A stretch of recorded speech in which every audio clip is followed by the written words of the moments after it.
Lagi dengan saya Agus Rianto, penulis buku Statistik Kesehatan. Ya, jadi kesempatan kali ini saya akan menyampaikan tentang uji regresi logistik ya, baik regresi logistik sederhana maupun regresi logistik ganda. Nah, nanti regresi logistik ganda ada model faktor prediksi dan ada model faktor risiko. Nah, apa itu regresi logistik ya? Itu semuanya saya terangkan di buku saya, judulnya Penerapan Analisis Multivariat dalam Penelitian Kesehatan. Syarat-syaratnya, kemudian metodenya, cara mengolah menggunakan SPSS-nya, langkah-langkahnya, semuanya contoh-contoh kasusnya ada di buku ini. Oke, nah saya akan contohkan ya dalam kesempatan kali ini. Ini ada data ya, yang datanya juga ada di buku saya. Judulnya faktor-faktor yang mempengaruhi kejadian pendarahan postpartum ya. Nah, jadi di sini independennya ada 8 ya. Mulai dari umur ibu, pendidikan, penolong, riwayat pendarahan, hipertensi, atonia, ANC dan anemi. Nah, ini dependennya adalah perdarahan ya. Ini dependennya kategori 2 kelompok ya. Ya, jadi Anda harus paham benar syarat-syarat ya untuk bisa dilakukan regresi logistik. Nah, karena ini faktor-faktor ya, untuk mengetahui faktor mana yang berhubungan signifikan, kemudian mana yang paling dominan, maka regresi logistiknya menggunakan regresi logistik model faktor prediksi. Ya, oke, kita akan mulai. Langkah pertama adalah melakukan seleksi masing-masing variabel independen. Ya, akan kita seleksi, kita hubungkan dengan variabel dependen, yaitu perdarahan postpartum. Ya, seleksinya saya menggunakan regresi logistik sederhana. Ya, kita satu persatu kita seleksi. Ya, seperti ini regresi binari logistik. Nah, dependennya adalah perdarahan. Kita seleksi pertama adalah umur. Ya, kita masukkan ke covariat, langsung oke. Ya, seperti ini hasilnya. Nah, ini ada di buku saya ya, hasilnya yang ini. Untuk seleksi dilihatnya yang di blok 1 method enter, yang di blok ya. Yang di kolom blok ini nilainya 0,179. Nah, ini masuk seleksi karena kurang dari 0,25. Oke, kemudian kita seleksi selanjutnya ya. Independen yang kedua ya. Umur kita pindahkan, kita seleksi pendidikan. Nah, pendidikan ini kategorik lebih dari 2 kelompok, maka kita lakukan dummy variabel. Ya, caranya seperti ini. Ya, pendidikan kita pindahkan ke kanan. Nah, Anda harus memilih last atau first. Nah, last atau first itu saya jelaskan ya di buku saya ya. Anda harus memilih kapan last, kapan first ya. Kalau first arahnya nanti OR-nya ke kode yang kecil, kalau last arah OR-nya ke kode yang lebih besar ya. Nah, kali ini akan saya klik yang first karena arahnya ke kode kecil, yaitu pendidikan tinggi ya. Jadi pendidikan ini 1 tinggi, 2 sedang, 3 rendah. Jadi first itu arahnya ke tinggi ya. Jadi nanti pendidikan itu 3 kelompok, maka OR-nya ada 2 ya. OR1 antara sedang dengan tinggi, OR2 antara rendah dengan tinggi. Kalau sudah change, continue ya, oke. Nah, ini p-value-nya kita lihat di method enter blok 1 ya. Ya. Kita lihat. Nah, ini 0,163 ya, masuk seleksi kurang dari 0,25. Nah, ini nanti kalau di bawah akan muncul OR-nya ada 2, ada OR1 dan OR2. Nah, ini ya. Ini OR1 2 dan OR2 1 ya. Oke, selanjutnya kita lanjutkan binari ya. Sekarang kita seleksi yang selanjutnya adalah penolong. Nah, kalau penolong itu kategori 2 kelompok, nggak perlu didami. Oh ya, tadi satu lagi yang belum diklik adalah optionnya untuk mengeluarkan CI-nya. Nah, ini OR ya, CI dari OR-nya. Continue ya. Oke. Ya, ini hasilnya. P-value-nya yang ini 0,05 ya, masuk seleksi ya. Karena kurang dari 0,25. Kemudian kita lanjutkan, kita seleksi riwayat pendarahan ya. Ini hasilnya 0,4. Nah, secara statistik tidak masuk seleksi. Nanti kita pertimbangkan secara substansi. Oke. Selanjutnya, setelah riwayat pendarahan, kita masukkan hipertensi. Ya, kita seleksi hipertensi. P-value-nya 0,06 ya, masuk seleksi ya. Kurang dari 0,25. Kemudian setelah hipertensi kita masukkan atoneuteri ya. Oke, nah 0,03 masuk seleksi juga. Selanjutnya atoneuteri kita ganti dengan ANC ya, periksa hamil 0,016 masuk seleksi juga ya. Kemudian kita seleksi lagi, terakhir adalah anemia ya, riwayat mengalami anemia ya, 0,007. Nah, ini masuk seleksi. Jadi kesimpulannya dari 8 variabel independen yang masuk seleksi 7, yang tidak masuk seleksi secara statistik 1, yaitu riwayat pendarahan. Nah, nanti ini dipertimbangkan secara substansi. Nah, pada kesempatan kali ini riwayat pendarahan saya anggap variabel yang penting kaitannya dengan variabel dependen, yaitu kejadian pendarahan. Oleh karena itu pada saat pemodelan saya tetap menggunakan 8 variabel. Oke, sekarang kita lanjutkan melakukan pemodelan menggunakan regresi logistik ganda ya. Kita lakukan analyze ya, regresi logistik ganda ya. Langkahnya sama, binari. Nah, ini kalau mau urut ya, sebenarnya mau duluan mana nggak masalah, tapi kalau mau urut, aneminya dipindahkan dulu. Kita urut ini ya, mulai dari umur sampai anemi, kita blok ya. Kalau pengen cepat ya seperti ini. Kita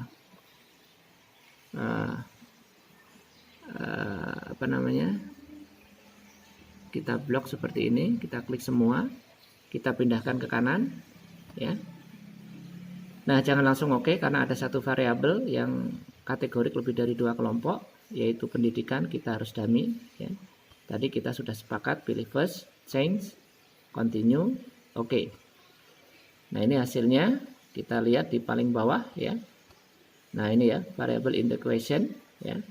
Nah, ini kita lihat ya p-value-nya di SIG ya, 8 variabel itu. Nah, ini ternyata semuanya tidak di bawah alfa. Maka ini belum selesai ya. Kalau ini sudah di bawah alfa semua, selesai ya. Tinggal dicari mana yang paling dominan ya, dan kemudian bisa diinterpretasikan ya. Mana yang berarti semuanya signifikan dan mana yang dominan. Tapi seringnya kejadiannya seperti ini, masih ada yang di atas alfa. Nah, karena yang di atas alfa itu enggak satu, maka kita keluarkan yang di atas alfa, tapi dikeluarkannya satu persatu, dimulai dari yang p-value-nya paling besar, yaitu kita mulai dari riwayat pendarahan. Nah, sebelum dikeluarkan Anda harus tulis dulu OR semua variabel lengkap ini, karena nanti kita akan lihat perubahan OR, apakah ada yang berubah lebih dari 10% apa enggak. Nah, yang menjadi pengurang pembaginya selalu yang lengkap ini ya. Ini ditulis dulu. Oke. Ilustrasinya Anda sudah ditulis ini ya, semua variabel pada saat lengkap. Kita akan keluarkan riwayat pendarahan. Jadi riwayat pendarahan tidak berhubungan signifikan, kita keluarkan dan dia yang paling besar ya. Kita keluarkan dari model. Langsung oke ya. Nah, kita lihat sekarang setelah tidak ada riwayat pendarahan, lihat OR-nya ya, variabel lain sudah mulai berubah ya. Ini kita tulis, nanti kita hitung ya.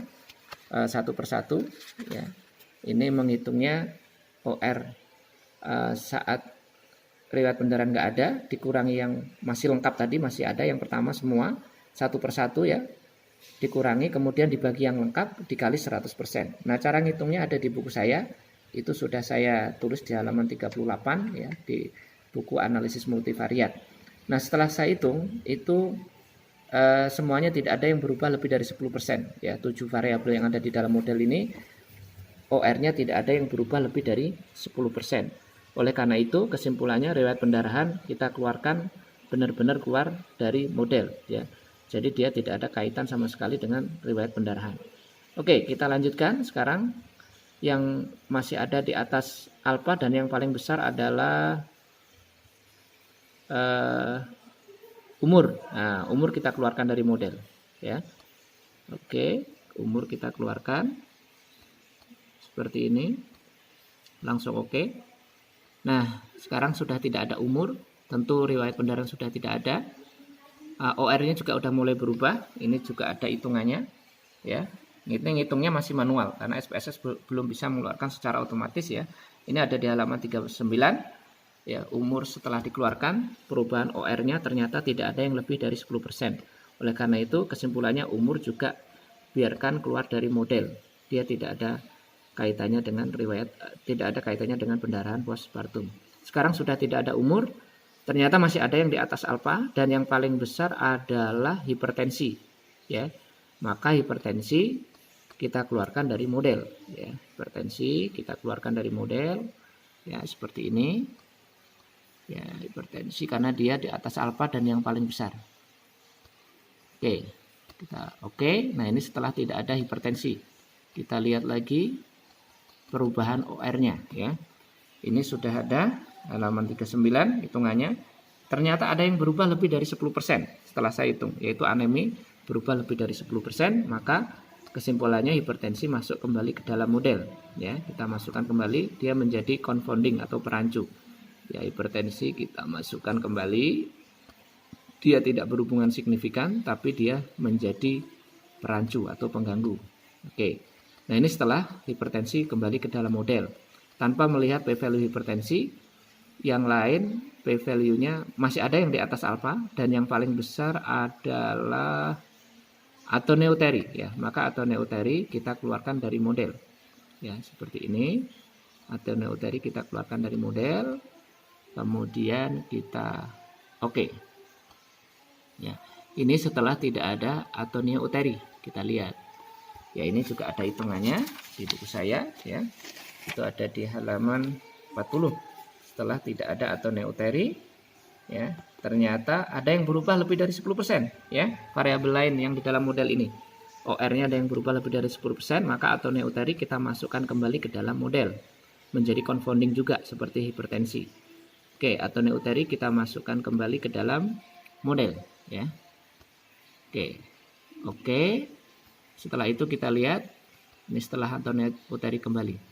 Tanpa melihat p-value hipertensi dan atoneuteri, apakah variabel lain ada yang p-value-nya di atas alfa?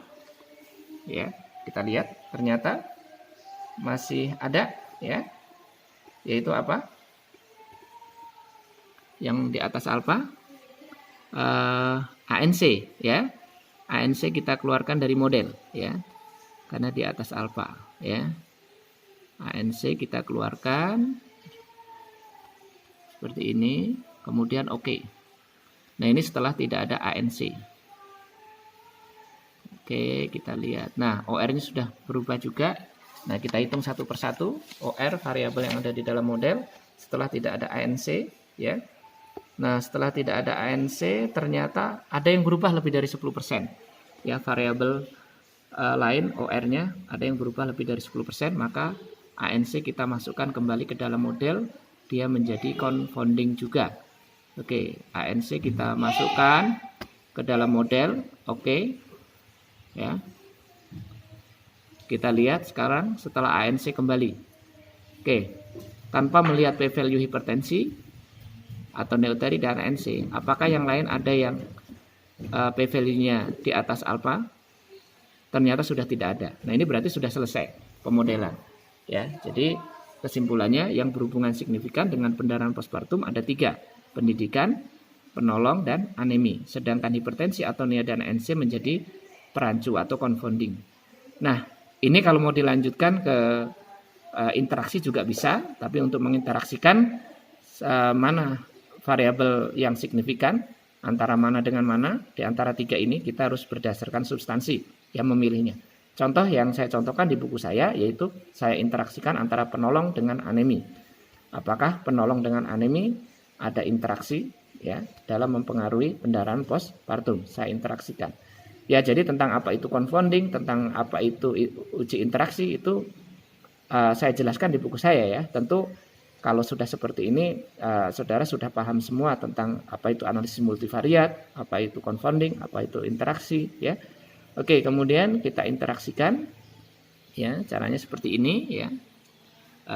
Next, ya. Kemudian kita klik. Tadi yang akan interaksikan adalah penolong dengan anemi, ya, seperti ini. Sama dengan anemi tadi, ya, penolong anemi. Saya klik dua-duanya, saya pindahkan. Ya, seperti ini. Nah, kalau sudah oke, kita lihat di blok 2, ya. Nah, yang dilihat yang step, ya. Nilainya p-value-nya 0,624. Ini artinya tidak ada interaksi antara anemi dan penolong dalam mempengaruhi pendarahan postpartum. Ya, berarti ini sudah selesai. Ini model yang terbentuk, ya. Hasilnya seperti ini. Kesimpulannya, yang berhubungan signifikan dengan pendarahan postpartum dari 8 independen tadi ada 3, pendidikan, penolong, dan anemi, sedangkan hipertensi atau niadanese menjadi perancu atau confounding. Dari 3 yang signifikan, yang paling dominan adalah anemi karena OR-nya paling besar. Nah, kemudian interpretasinya, bagaimana menyajikan datanya, ya, itu semuanya saya tulis di buku saya analisis multivariat. Jadi ini model yang terbentuknya. Oke, seperti itu yang saya sampaikan hari ini. Terima kasih.